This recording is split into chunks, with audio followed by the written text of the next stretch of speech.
Kumusta mga boss? Another day another side-by-side comparison review. Ang Yamaha Sniper 155R pa rin ba ang bibilhin mo ngayon 2026? Kung gusto mong motor na may modern features na at may power pagdating sa performance, ito ang bagong nilabas sa Malaysia, ang Kawasaki Modenas Z15 GT150. Panoorin mo hanggang dulo ang review na ito para malaman mo kung alin sa dalawa ang mas swak para sa'yo. Let's go, silipin natin ang side-by-side comparison review ng Yamaha Sniper 155R at Kawasaki Modenas Z15 GT150 mga boss. Disclaimer lang po, no to brand war tayo dito. No! God, please, no! No! Ang purpose ng comparison review na ito ay para mapadali ang iyong pagpili ng gusto mong motor. Sa front design ng Sniper 155R ay napakaangas ang looks at naka-LED headlight na kaya maliwanag na sa kalsada. Naka-separate na pala ang high beam at low beam, at ang maganda sa kanya, ang pinaka-headlight niya nasa manubela, sumasabay ito sa pagliko, at walang delay if we need clear vision sa gabi. Habang ang front design ng Modenas Z15 GT150 ay may agresibo at matalas na hitsura sa harapan, na inspired ng Sugumi design sa mga Z15 series. Sa side profile ng Sniper 155R ay may ABS sa front fender na nakalagay, may nakadikit na sniper decals sa kanyang fairings, kaya mula front papuntang rear ay masiksik tingnan at napaka-sporty ang disenyo.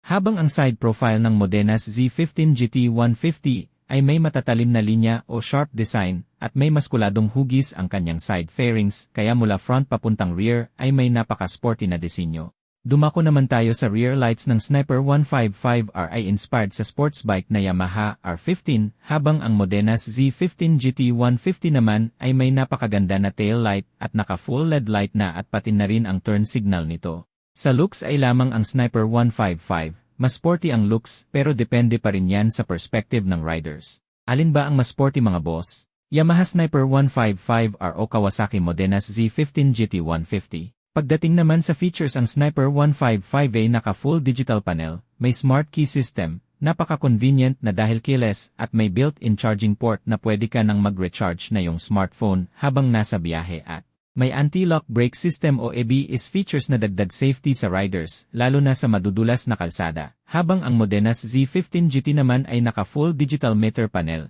lahat ng impormasyon ay makikita mo na habang nagbabiyahe ka. May smart key system na din, napaka-convenient na dahil naka-keyless at may built-in charging port na din, kaya kahit sa long rides ay pwede ka na rin mag-recharge sa iyong smartphone. Mayroon na rin itong passing light at hazard light switch na bibihira sa mga underbone. May single-channel anti-lock brake system o ABS features, kaya dagdag safety sa mga riders.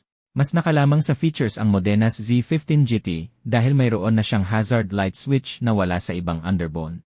Sa makina, ang Yamaha Sniper 155 ay may 155cc, naka-single overhead cam, 6-speed manual transmission, 4 valves, single cylinder, 4 strokes.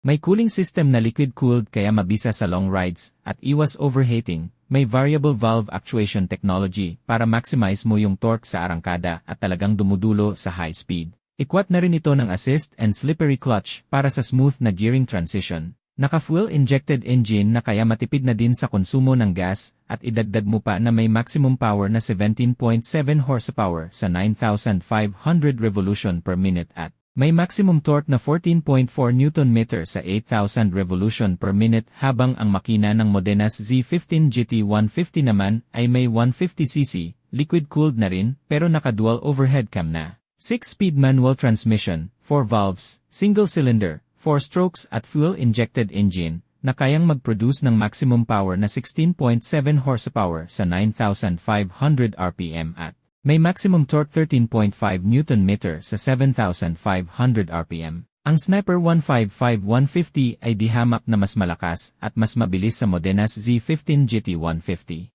Sa comfort at handling, ang Sniper 155 at Modenas Z15 GT150 ay parehong naka-upright sitting position na kaya comfortable ka sa mahabang biyahe. Sa fuel efficiency, ang Sniper 155 ay kumukonsumo ng 45 km per liters. Ayon sa WMTC, habang ang Modenas Z15 GT ay may fuel consumption na 43.7. Mas matipid sa konsumo ng gasolina ang Sniper 155 pero nakadepende pa rin yan sa throttle habit ng riders mga boss. Sa ground clearance ng Sniper 155 ay 150mm habang ang Modenas Z15 GT ay may 140mm. Sa set height naman ng Sniper 155-150 ay may 795mm. Habang ang Modena Z15 GT ay may 780mm. Mas mataas ang ground clearance at set height ng Sniper 155R kaya may advantage sa mga lubak-lubak na kalsada itong Sniper 155R. Pagdating naman sa gulong ng Sniper 155R at Modena Z15 GT ay parihong naka-tubeless ang front at rear tires. Kung ang hanap mo sa motor na may sporty na design, malakas, mabilis o pangkarera, at may maraming spare parts na piyesa ng makina sa aftermarket, ang Yamaha Sniper 155R ang swak para sa'yo, pero kung ang gusto mong motor na may modern features na, sporty din ang disenyo, at may mababa na set height ang Kawasaki Modena Z15 GT 150 ang swak para sa'yo mga boss. Kung nagustuhan mo ang ganitong uri ng content ay paki-like, subscribe and follow sa Jimboy Moto Facebook page, YouTube and TikTok. Thank you and God bless mga boss.